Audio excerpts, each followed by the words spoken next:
بسم اللہ الرحمن الرحیم. السلام علیکم. میں ہوں ڈاکٹر نذیر صدیقی اور آپ دیکھ رہے ہیں میرا یوٹیوب چینل. ناظرین کرام، میں آج اپنی اس ویڈیو کے ذریعے جناب چیف جسٹس آف پاکستان اور chief justice Lahore high court اور پاکستان بار کونسل اور پنجاب جو بار کونسل ان کی جو قیادت ہے ان سے مخاطب ہوں، ان سے عرض کرنا چاہتا ہوں. اور وہ یہ ہے کہ میرا جو یہ پیارا پاکستان ہے اس کے مستقبل کا سارا دار و مدار ہماری انصاف کے نظام پر کھڑا ہوا ہے، جس کے لیے بینچ اور بار کا جو ہے رول وہ کسی تعارف کا محتاج نہیں ہے. الحمدللہ ماضی بعید کے مقابلے میں آج ہماری عدلیہ کافی حد تک آزاد ہے. اپنی پوسٹنگ کے حوالے سے، ٹرانسفر کے حوالے سے، سینیارٹی طے کرنے کے حوالے سے، چیف جسٹس کی تقرری کے حوالے سے، ہر لحاظ سے ہمارا یہ ادارہ کافی حد تک انڈیپینڈنٹ ہے الحمدللہ. اور پھر پاکستان کے جو ایڈوکیٹ صاحبان ہیں، جو وکلاء صاحبان ہیں، وہ بھی بہت ہی قابل ترین لوگ ہیں. وہ نہ صرف قانون کو، آئین کو سمجھتے ہیں بلکہ ان کی باریکیوں کو، ایک ایک نقطے کو اچھی طرح سے جانتے ہیں. اور وہ اس حقیقت سے بھی آگاہ ہیں کہ پاکستان بنانے والا بھی ایک قانون دان تھا، ہمارے بانی پاکستان قائد اعظم محمد علی جناح صاحب. اور پھر جب ہم وکلاء کی بحث سنتے ہیں، دلیل سنتے ہیں، استدلال کی طاقت سے آگاہ ہوتے ہیں، تو پھر بے ساختہ ہمارے دل سے ان وکلاء صاحبان کے لیے عزت کے کلمات جو ہیں ہماری زبان پر آ جاتے ہیں. لیکن ایک اہم ترین بات جو میں عدلیہ کے چیف جسٹس صاحبان اور پنجاب اور پاکستان بار کونسل کی قیادت سے عرض کرنا چاہتا ہوں، وہ یہ ہے کہ جہاں بہت سارے بلکہ میجارٹی میں ہمارے وکلاء صاحبان بہت ہی قابل ترین لوگ ہیں، اب کچھ عرصے سے ہو یہ رہا ہے کہ ایسے لوگ جو حقیقت میں کوئی اور کام کرتے ہیں، انہوں نے گریجویشن کی ہوئی ہے، وہ کسی خاص طور پر سندھ میں جا کے کسی ان نون یونیورسٹی میں یا کالج میں داخلہ لے لیتے ہیں، پھر وہ گھر بیٹھے رہتے ہیں، یہاں وہ کاروبار کرتے ہیں، وہاں ان کی حاضریاں بھی لگ جاتی ہیں اور پھر ڈگریاں بھی مل جاتی ہیں اور پھر بدقسمتی سے ان کو لائسنس کا اجرا بھی ہو جاتا ہے. اس کے نتیجے میں مجموعی طور پر اس سارے سسٹم کے آگے ایک سوالیہ نشان جو ہے وہ لگ جاتا ہے، کیونکہ ایسے لوگ جنہوں نے باقاعدہ طور پر قانون کے اداروں میں ٹریننگ نہیں لی، کلاسز اٹینڈ نہیں کی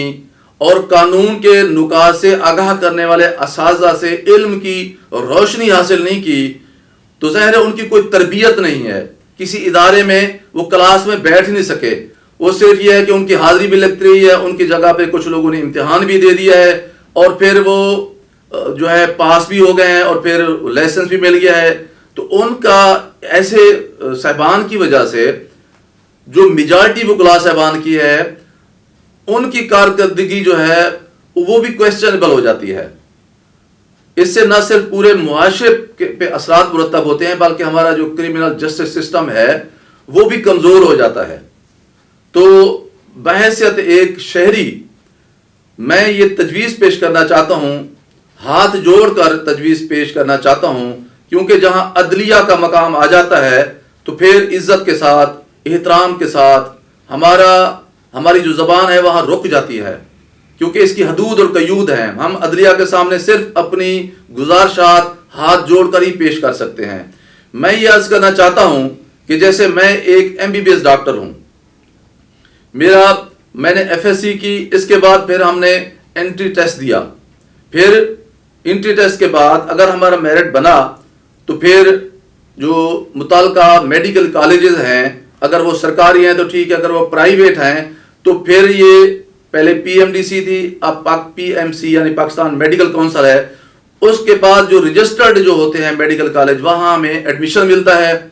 پھر ہم وہاں MBBS کرتے ہیں. جو ہی ہمیں ایڈمیشن ملتا ہے پھر ہماری سارے قواعد PMC کو بھیج دیے جاتے ہیں، وہ چیک کرتی رہتی ہے. جب ہم MBBS کر لیتے ہیں تو پھر ہم جو ہے PMC کے پاس ہماری جو ہے وہ ہم ایک ٹیسٹ دیتے ہیں، امتحان دیتے ہیں، پھر وہ ہمیں ایک رجسٹرڈ میڈیکل پریکٹیشنر RMP کی اجازت دیتی ہے کہ ہم پریکٹس بھی کر سکتے ہیں. تو میں سمجھتا ہوں کہ ڈاکٹر جو ہیں یہ تو انہوں نے کچھ مریضوں کا علاج کرنا ہوتا ہے، وہ بھی بہت اہم ہے، لیکن جو وکلاء صاحبان ہیں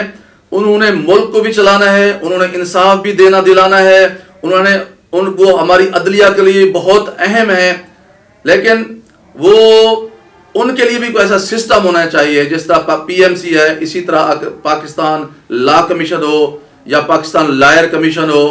اسی طرح اگر یہ صاحبان جیسے پہلے 2 سال کا کورس تھا، پھر 3 سال کا کورس تھا، اب یہ 5 سال کا کورس ہے LLB کا، تو ہونا یہ چاہیے کہ ان کا پہلے ایک انٹری ٹیسٹ ہو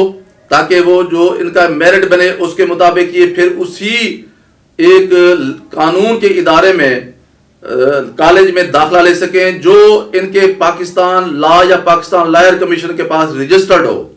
جو ہی وہاں یہ داخل ہوں ان کی باقاعدہ جو حاضریاں لگیں، جو ان کے امتحان ہوں، جو ان کا سیمسٹر سسٹم ہو، اس میں جو نمبر لیں، یہ سارا کا سارا ریکارڈ ان کے متعلقہ اس ادارے کے پاس درج اور موجود ہونا چاہیے، تاکہ 5 سال کے بعد جب یہ اپنا کورس مکمل کر لیں تو پھر یہ وہاں اپنا امتحان دیں، وہاں سے یہ پاس کریں، پھر پاکستان لا کمیشن یا لائر کمیشن جو ہے ان کو پاس ہونے کا، جس طرح میں نے کہا رجسٹرڈ میڈیکل پریکٹیشنر، اسی طرح رجسٹرڈ لائر پریکٹیشنر RLP ان کو ملنا چاہیے، اور پھر جا کے اس کی پنجاب بار کونسل جو ہے یا متعلقہ ادارے کے جو بھی بار کونسل ہو متعلقہ صوبے کی، وہ ان کو رجسٹرڈ کرے، اور پھر یہ گاہے بگاہے ان کی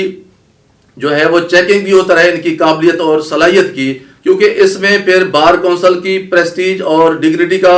ایک سوال سامنے آ جاتا ہے، اور ہمارا سسٹم جو ہے پورا عدلیہ کا وہاں اس کے لیے بھی بہت اہم ہو جاتا ہے کہ ہمارے یہ نوجوان جو اب پڑھ لکھ کے آئے ہیں یہ واقعی قانون کی عملداری میں، آئین کی سر بلندی میں، انصاف کی فراہمی میں اپنا ایک کردار ادا کر سکیں. تو یہ میں نہیں کہتا کہ سارے لوگ اسی طرح کر رہے ہیں، لیکن میں ایسے بہت سارے لوگوں کو جانتا ہوں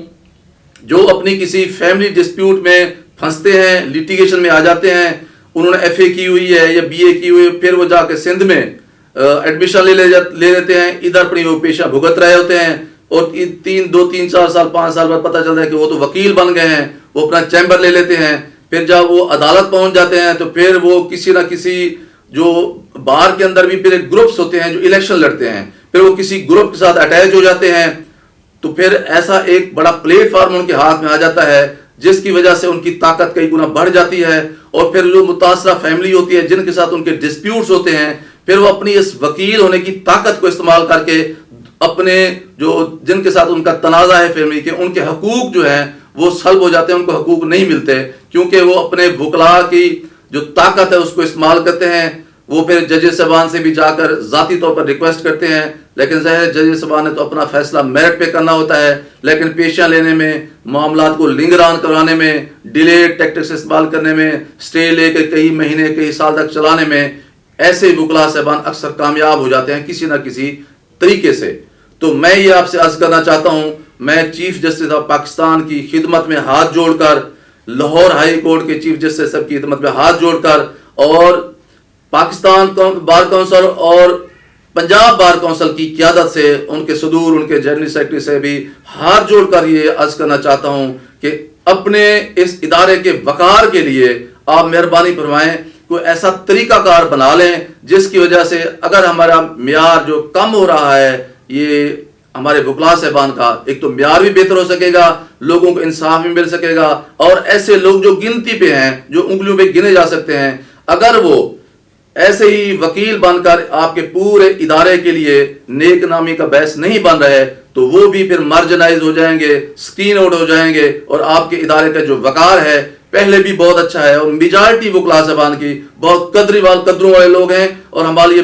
باعث تفاخر ہیں، لیکن کچھ لوگوں نے اس پورے سسٹم کو، پورے ادارے کو جو یرغمال بنا رکھا ہے، اور کم از کم اپنی اس طاقت سے جو ہے محروم ہو جائیں گے، اور یہ ہمارے ملک کے لیے بہت اچھا ہے، اور ہمارے اس ادارے کے لیے بہت اچھا ہے، اور خود ہمارے وکلاء صاحبان کے مستقبل کی بہت ہی اچھی بات ہے. ناظرین کرام، آپ سے گزارش ہے کہ میرے YouTube channel doctor Nazir Siddiqui کو سبسکرائب فرمائیں، گھنٹی کے بٹن کو ضرور دبا دیں تاکہ میری تمام ویڈیوز آپ دوستوں کی خدمت میں پہنچ سکیں. اس ویڈیو کو زیادہ سے زیادہ شیئر کریں تاکہ ارباب اختیار تک ہماری یہ بات، ہماری کمزور آواز پہنچ سکے. بہت شکریہ. اگلے ویڈیو تک اجازت. السلام علیکم.